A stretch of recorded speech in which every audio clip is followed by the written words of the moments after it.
You know, sometimes life surprises you in the quietest, most heartbreaking ways. Before I tell you what happened, I just want to say, thank you for being here with me tonight. It means more than you know. Go ahead and tell me in the comments, where are you watching from? I love seeing the little towns and big cities pop up. Denver, Tampa, Des Moines, I see you all. And if you're new here, make sure you hit that subscribe button and give this video a like. Not because I asked you to, but because what I'm about to share might just make you feel something you haven't felt in a long time. So here's the story of how I thought my son had forgotten about me, until he showed up one rainy evening with a letter that changed everything. It was late March, one of those evenings where the light lingers just long enough to remind you winter's not quite ready to leave. The air smelled like wet pine and the faint sweetness of my neighbor's magnolia tree. I'd just finished washing the dinner dishes, meatloaf and mashed potatoes for one again, and I was drying my hands on that old checkered towel that used to belong to my mother.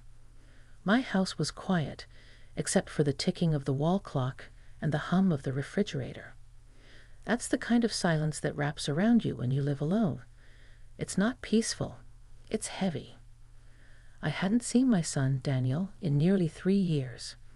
We talked a few times, birthdays and holidays mostly, the kind of polite conversations that skimmed the surface but never dived deeper.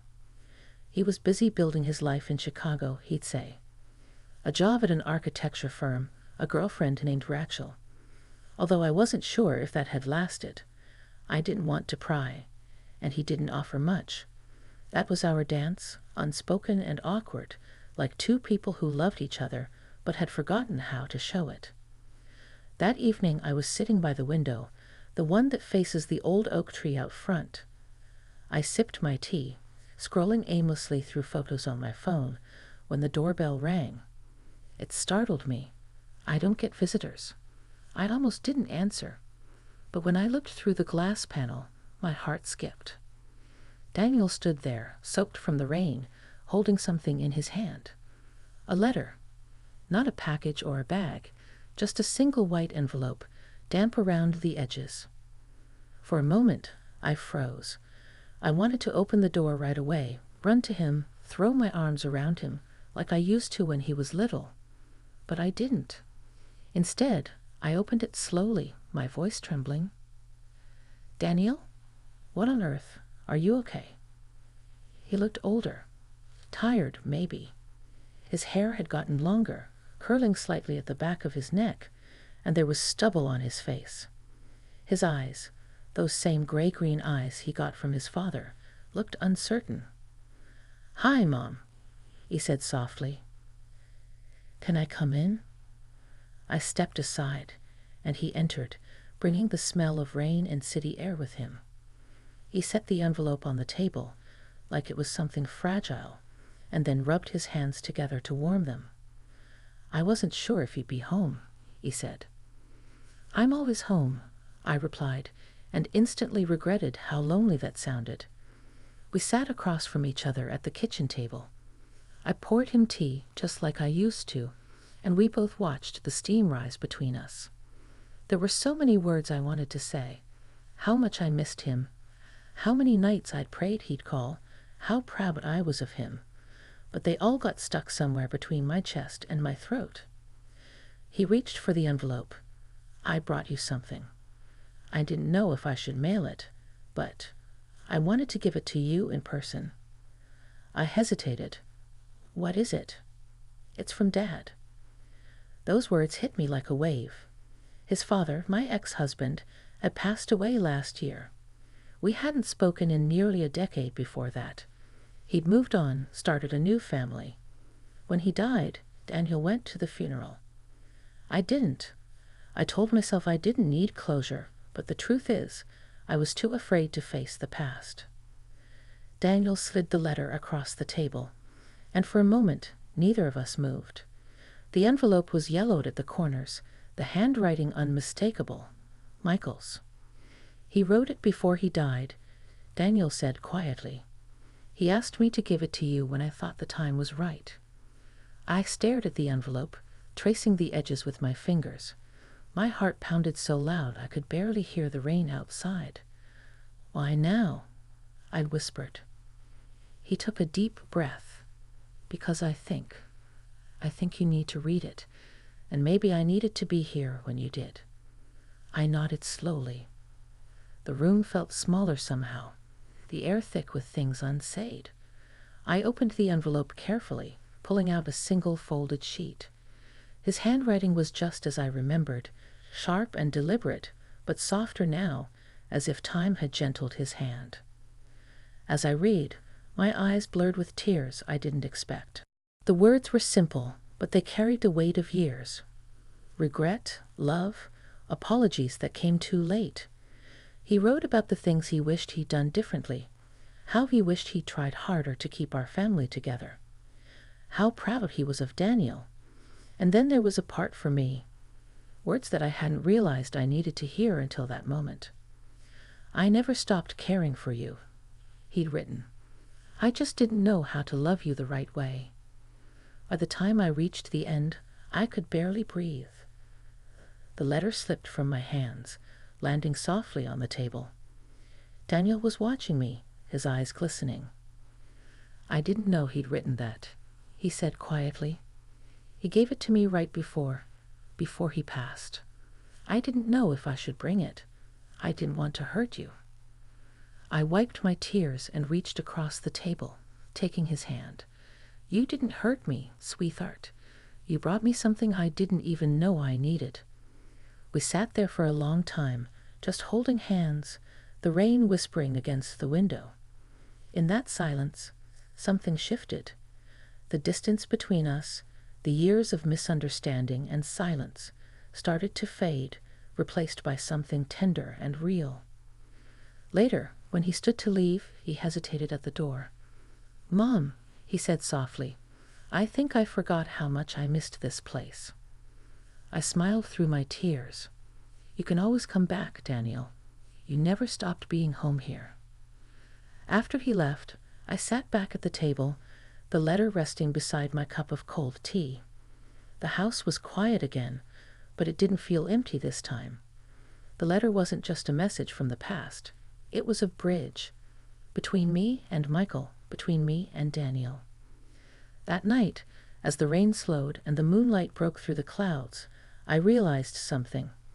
Sometimes the people we think have forgotten us are just finding their way back in their own time.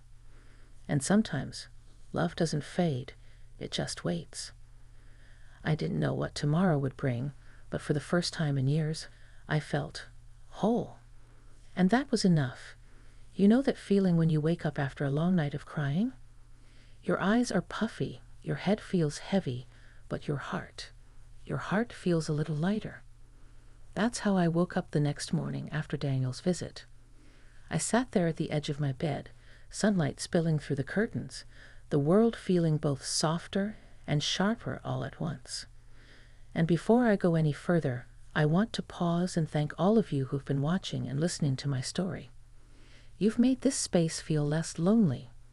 Tell me, where are you tuning in from tonight? I love reading your comments. From small towns to big cities, each one feels like a little light flickering back at me. And if you haven't already, go ahead and subscribe. Maybe hit that like button too. Not for the numbers, but because maybe this story is reminding you of something, or someone, you've loved and lost. Anyway, that morning I sat at the table where Daniel and I had shared tea the night before.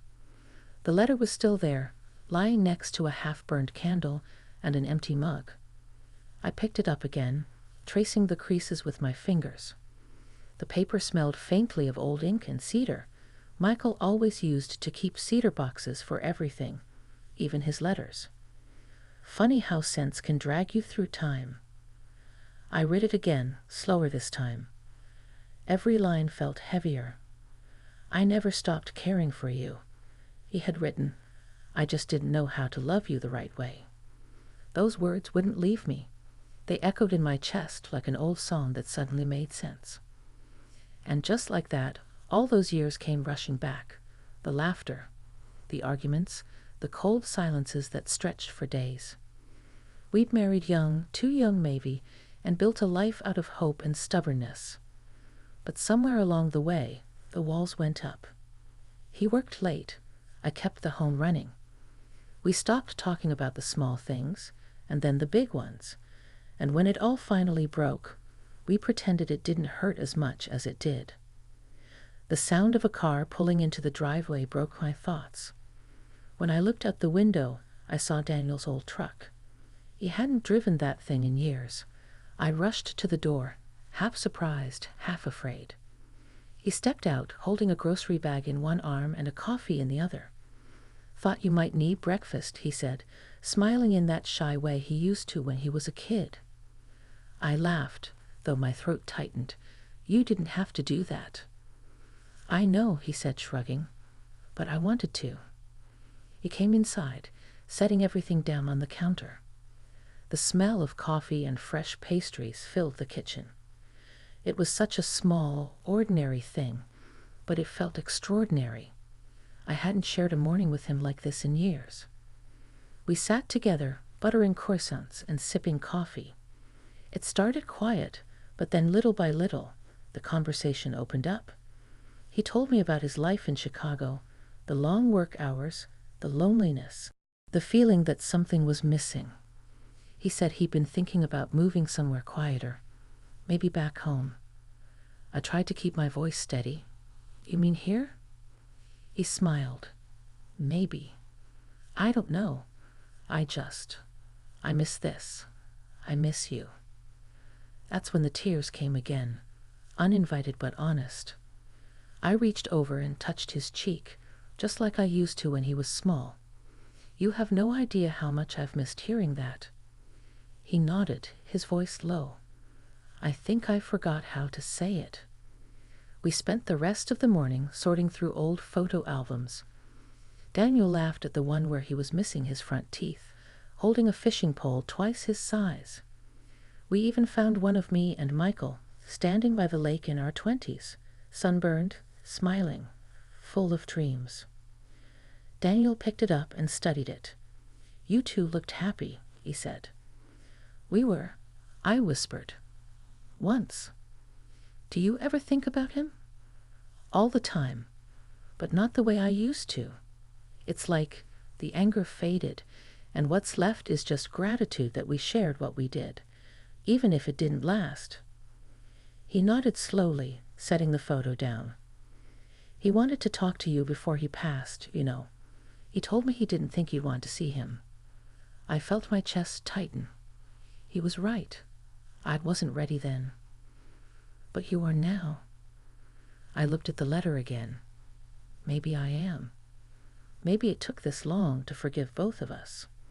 We spent hours just talking, really talking, for the first time in years. About his childhood, his father, the things we both carried in silence.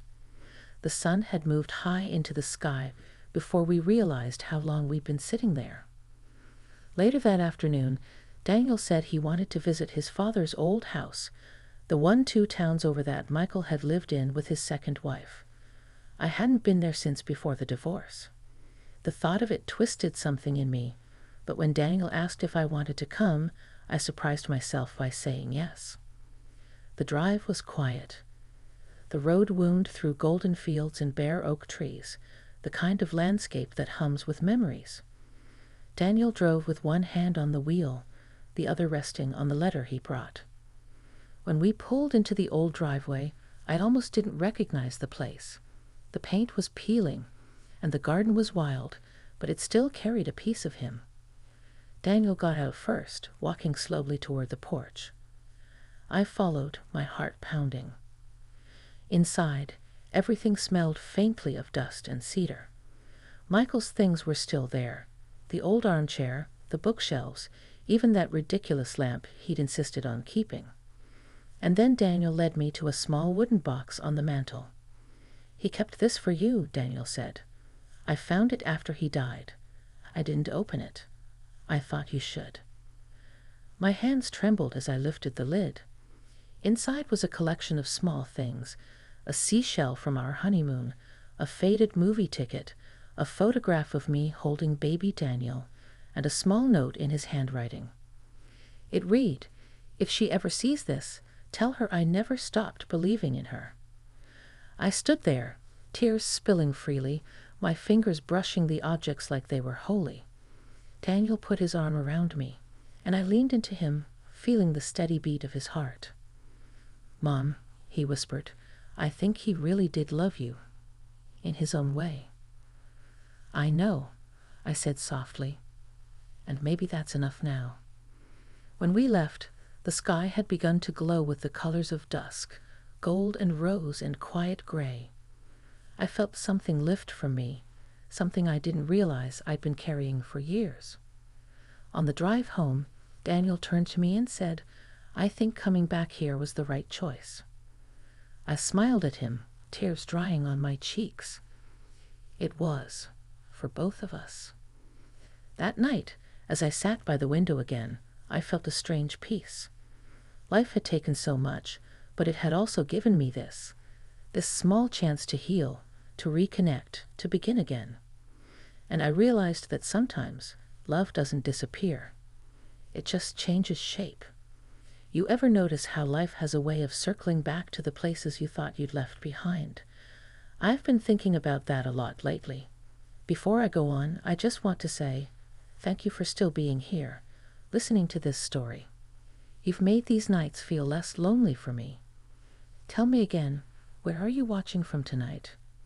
I love seeing familiar names pop up, from San Diego to Savannah, from small Midwest towns to the heart of New York City.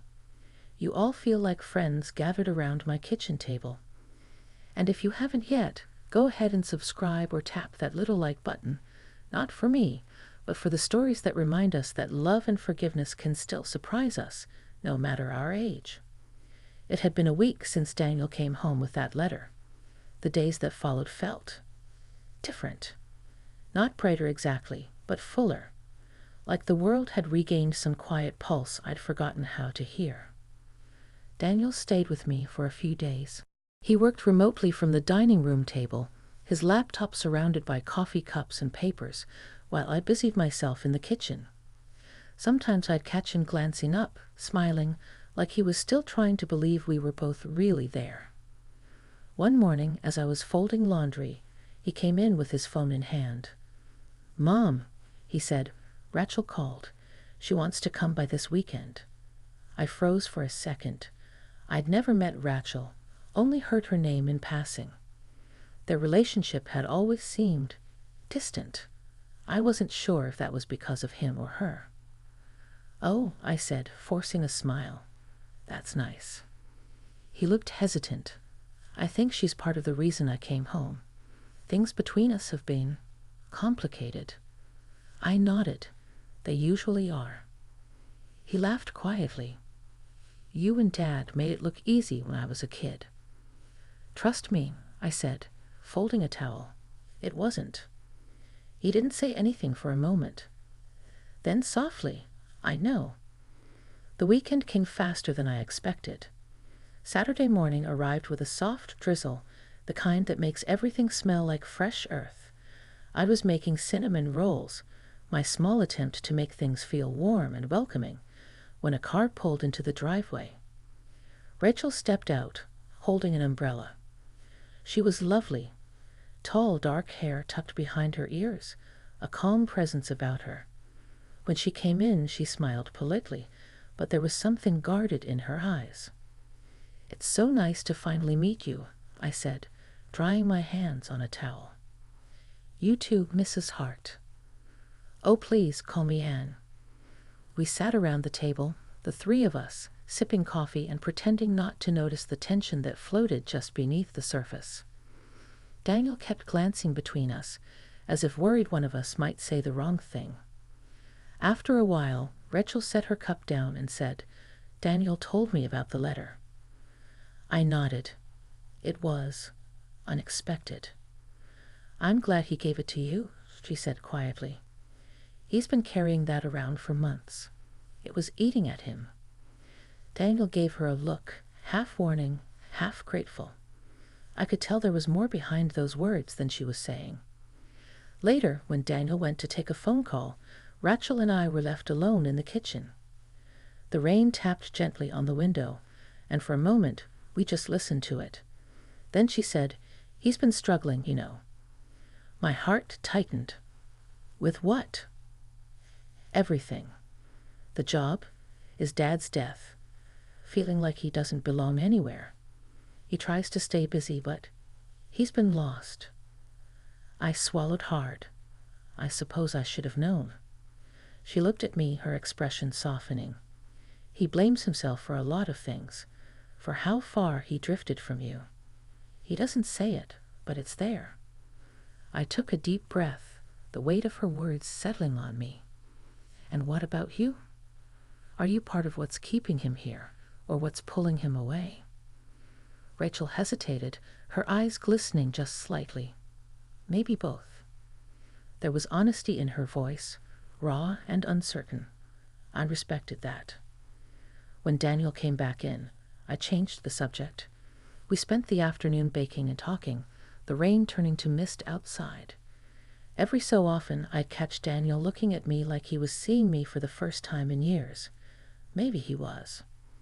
That night, after Rachel had gone to bed in the guest room, Daniel and I sat in the living room with a small fire crackling in the fireplace. The letter still sat on the mantel. "Mom," he said, his voice quiet, "do you ever regret it? Leaving Dad?" I stared into the fire for a long time before answering. I used to. Not because I stopped loving him, but because I thought maybe if I'd stayed, things would have turned out differently. He nodded slowly. He regretted it too. He told me once that he wished he'd fought harder. I believe that. I said softly, "But sometimes love isn't about fighting harder. Sometimes it's about knowing when to stop hurting each other." He looked thoughtful. I don't think I ever understood that until now. We sat in silence for a while, the fire popping softly. Then he said something that surprised me. "I think I might move back here. Not forever, maybe, but for a while." My heart fluttered. "You mean that?" "Yeah, there's a lot I've been running from. Maybe it's time to stop." Tears welled in my eyes, but I smiled. "I'd like that, Daniel. More than you know." The next morning, Rachel joined us for breakfast. The air felt lighter somehow, the tension from before replaced by quiet understanding. She helped me in the kitchen, and we talked like old friends about gardening, old movies, the little things that make life softer. When Daniel went out to get more coffee, she turned to me and said, "He needs this, you know, being here, with you. He doesn't say it, but this place feels like home to him again." I nodded. It feels like home again to me, too. That afternoon, as the sun broke through the clouds, we all went out to the garden. The ground was damp, the air fresh. Daniel picked up a shovel and started turning the soil where my old rose bushes used to grow. Rachel knelt beside him, her laughter blending with his. I stood on the porch watching them, a quiet warmth blooming in my chest. For the first time in years, my house wasn't filled with silence. It was filled with life. Later that evening, when the light faded and the stars began to appear, I found myself back at the window, the one that looked out over the oak tree. I thought of Michael then, not with bitterness, but with peace. Maybe this was what his letter had meant to do. To remind me that love, in all its forms, has a way of finding us again, even after we think it's gone. I whispered into the quiet, "Thank you, Michael." And for a moment, I could almost feel him there, in the soft glow of the evening, in the laughter echoing down the hall, in the home that finally felt alive again. Before I tell you how it all ended, let me just pause and say how grateful I am that you're still here, listening. It's been such a journey, hasn't it? These memories, these moments, they've become something more than just a story to me. They've become a reminder that love, forgiveness, and family never truly fade away. Tell me in the comments where you're watching from tonight. I love seeing your messages. Maybe you're in Arizona, maybe in Maine, maybe right here in the Midwest like me. Wherever you are, thank you for keeping me company through this story. And if you haven't yet, don't forget to subscribe and give the video a like.